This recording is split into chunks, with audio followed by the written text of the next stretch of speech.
Estimados amigos, para mí es grato invitarlos a participar en el diplomado en Derecho Procesal que viene organizando el Instituto de Capacitación Jurídica ICJ Empresarial y en el cual tengo el honor de haber participado como el coordinador de dicho diplomado y además que participaré en las exposiciones de las clases.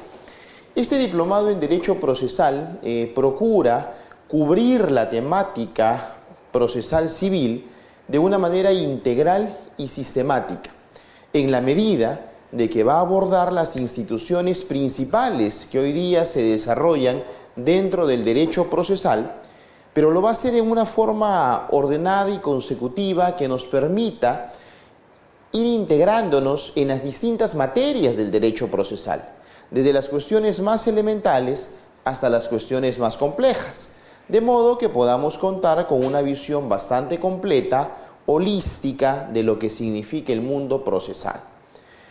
Es preciso mencionar que el derecho procesal civil tiene una importancia significativa en la medida que no solamente sirve para el desarrollo de los conceptos procesales en la materia civil, sino que también es el sustento de tantas otras áreas procesales, llámese procesal comercial, procesal laboral, contencioso administrativo, incluso arbitraje y tantas otras, porque los conceptos de la teoría procesal son transversales y van a servir a todas estas materias sin perjuicio que luego hayan conceptos adicionales ya puntuales y específicos en cada una de dichas materias. Pero la teoría general procesal, reitero, es transversal, tanto que el texto único ordenado del Código Procesal Civil establece que dicho código es de aplicación supletoria para los otros ordenamientos procesales. Dicho eso, también es preciso anotar de que el derecho procesal es una materia bastante antigua. Sin embargo, ha sabido acoplarse a los cambios vertiginosos que se han dado con el paso del tiempo, a tal punto que hoy podríamos hablar de un derecho procesal contemporáneo. Y es así como lo vamos a abordar. Ya no estamos hablando solamente de aquel derecho procesal de litigio ante tribunal, de aquellas componentes donde había un enfrentamiento entre demandante y demandado. Claro que hoy día lo hay, todavía subyace eso. Sin embargo, hoy el derecho procesal es un derecho eminentemente estratégico y que se basa en la estrategia para poder alcanzar el fin último, que es la resolución de una controversia o de una incertidumbre jurídica. De modo pues de que para nosotros podernos inmiscuir dentro del desarrollo de un proceso, tenemos que partir de elaborar algunas cuestiones estratégicas. Por ejemplo, un planeamiento procesal. Deberíamos partir por analizar dentro del planeamiento procesal y realizando un análisis costo-beneficio, cuál va a ser el beneficio que vayamos a conseguir y que va de la mano de un costo, que es el costo del proceso. Y no me refiero solo al costo económico, sino también de esfuerzo, de tiempo y de otros recursos. Obviamente que el beneficio tiene que ser mayor que el costo, porque si esto no fuese así, entonces tendríamos que procurar acudir a una vía, por ejemplo, de negociación o de transacción o de conciliación. Pero eso se va a notar en la medida que hayamos realizado una correcta evaluación desde el planeamiento procesal de la controversia que tenemos enfrente. O podríamos hacer algo un tanto más elaborado, como es un análisis FODA, donde advirtamos las fortalezas, las oportunidades, las debilidades y las amenazas. De modo que la perspectiva ahora es más integral. Las fortalezas nos van a demostrar lo positivo en el presente. Las oportunidades son lo positivo en el futuro. Las deficiencias son lo negativo en el presente y las amenazas son lo negativo en el futuro. Ya este es un análisis más complejo, pero igualmente estratégico, que nos da una visión distinta y mejor de lo que podría dar otro operador jurídico. De modo tal puede que aquí ya tenemos un valor agregado. Incluso cuando nosotros enfrentamos, por ejemplo, el asumir el patrocinio de un proceso y elaborar la demanda como primer acto procesal, tendríamos que establecer estratégicamente la construcción de un silogismo. ¿Qué cosa es un silogismo? Pues no es otra cosa que aplicar la teoría procesal premunida de la lógica formal. Y entonces vamos a indicar cuál es la premisa mayor, cuál es la premisa menor y finalmente la conclusión. Y al momento de elaborar un recurso o una demanda o alguno de los escritos dentro del proceso, si nosotros actuamos estratégicamente, debemos advertir si es que estamos ante un caso de aplicación de la norma o ante un caso de antinomia, cuando hay laguna del derecho, cuando hay contradicción, o ante una laguna del derecho, cuando hay carencia de norma. Si nosotros determinamos este escenario, entonces podemos dar paso siguiente dentro de la estrategia procesal. Si encontramos una norma que es suficiente, vamos a aplicar la norma. Si encontramos una norma contradictoria, vamos a interpretarlas. Si encontramos que hay carencia de norma, vamos a integrar. Entonces vienen ejercicios de aplicación, de interpretación, de integración. Eso es el fundamento jurídico que debemos darle a nuestro acto procesal, sea una demanda, un recurso de apelación, un alegato o lo que fuese.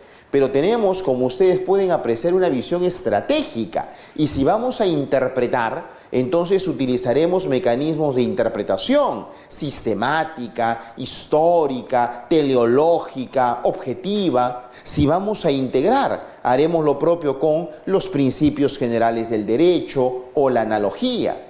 De repente nos encontramos ante una situación más gravosa, donde no basta aplicar, ni interpretar, ni integrar, sino que tenemos que realizar un ejercicio de ponderación, donde tenemos una norma igualmente importante y trascendente como otra, y las dos valen, las dos están vigentes, oiga, pero tenemos que sopesar, y vamos a inclinar la balanza en uno o en otro lado. Hay un ejercicio de ponderación. De modo puede que el derecho procesal, como ustedes podrán apreciar, es bastante interesante, porque en la práctica uno se encuentra con innumerables situaciones que en muchas ocasiones superan a la teoría. Les doy un ejemplo. Cuando uno tiene dos normas y dos normas contradictorias, bueno, hay una antinomia y por lo tanto hay que interpretarlo, dije hace un momento. Sí, un criterio de interpretación me dice, oiga, identifica si una es una norma general y la otra es una norma especial. Ya lo hice. Perfecto. Entonces, entre norma general y norma especial, prevalece la norma especial. Solucionado el problema. Sí, pero ¿y qué pasaría si el enfrentamiento es entre una norma superior y una norma inferior en cuanto a la jerarquía? Bueno, por jerarquía de normas prevalece la norma superior. ¿Y qué pasaría ahora si la contradicción está entre dos normas, A y B, donde A es general y B es especial, pero A es superior y B es inferior? Pues los criterios anteriores ya no funcionan. Ya no funcionan, porque con el primero, que es el criterio de especialidad, prevalece la segunda, porque esta es la norma especial.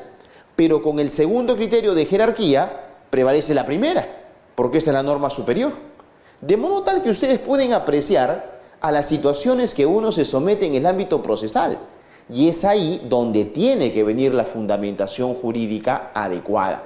Pero para eso uno se entrena, pues, y va ganando un expertise que lo va a volcar en la realización de los casos.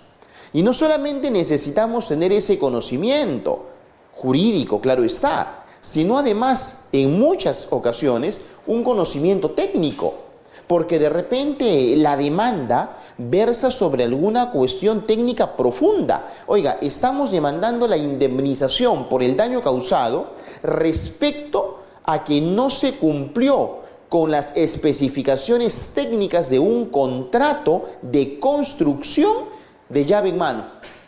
Y entonces tenemos que entrar en el detalle de lo que significa ese contrato de construcción y cuáles han sido las prestaciones contenidas en dicho contrato, porque solamente así podré entender todo el contexto en el que se desarrolló el contrato de cara a determinar una posible indemnización por daños y perjuicios irrogados.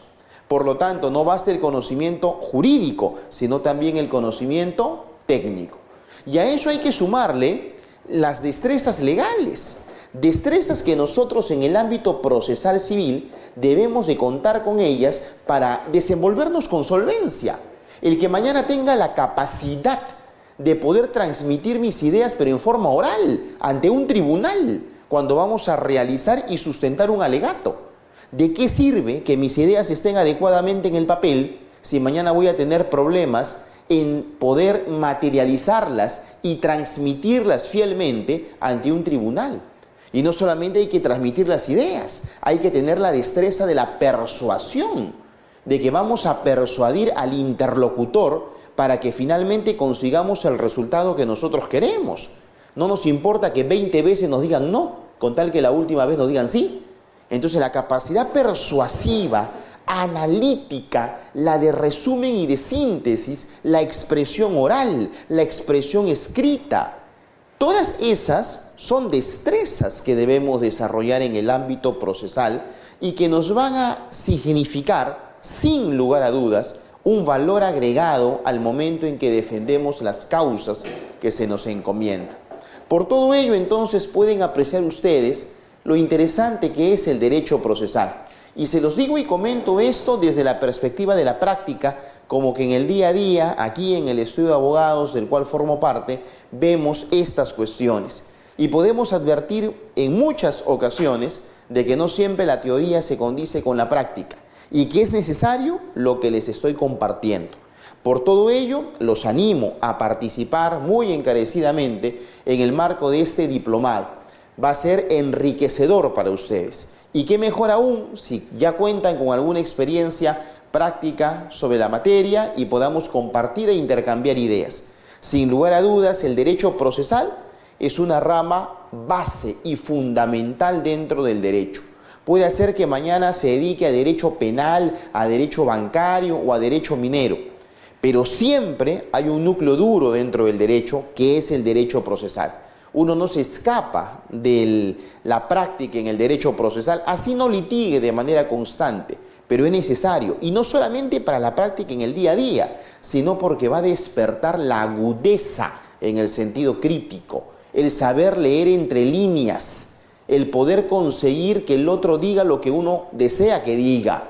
Esa capacidad se consigue en la práctica, obviamente con mucho esfuerzo, denodado trabajo, pero hay que tener un punto de partida y todo ello es lo que vamos a poder apreciar en el marco de este diplomado. Por todo ello, nuevamente les animo a participar y ya nos veremos prontamente. Muchas gracias por su atención.